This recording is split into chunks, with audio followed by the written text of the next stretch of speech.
Сәлем достар! Әжемнің асханасына қош келдіңіздер. Бүгінгі біздің даярлайтын тағамымыз ол кебаб, яғни шашлык.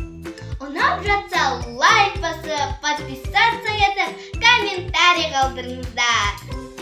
Кебабқа қажетті заттар: қолдан тартылған сиырдың етінен фарш, ақ желкен, бір дана пияз, тәтті қызыл бұрыш және де 2 дана чеснок.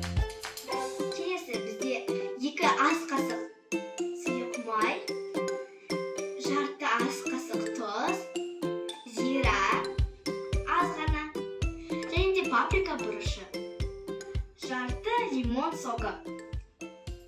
Енді барлығын араластырып, фаршқа қосатын салманы дайындап аламыз.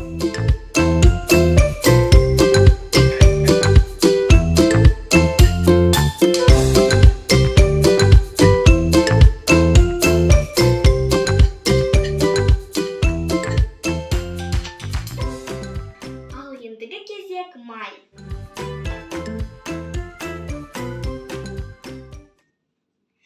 Енді тұз бен зира. Және де паприка бұрышы. Енді лимон соғын аламыз.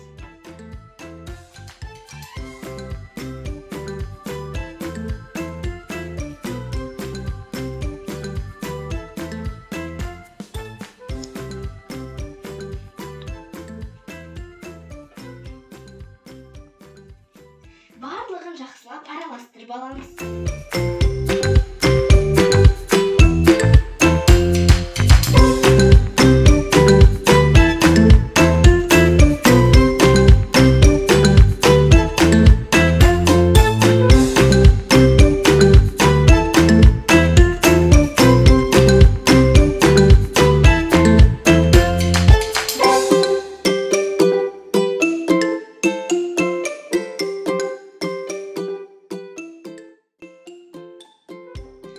Фаршымыз шампурыда әдемі болып тұру үшін біз осылай 1-2 алып, өз-өзін қатты ұрамыз.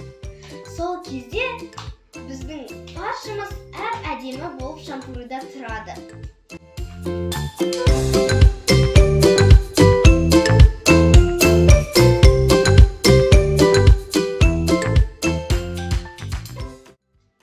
Міне, дайын болды. Енді 200 градус температурада печканы қыздырып, жарты сағатқа духовкаға қоямыз. Ал құрметті достар, кебабымыз де дайын болды. Астарыңыз дәмді болсын. Мен сіздерді қатты жақсы көремін. Құрметпен, Айлина.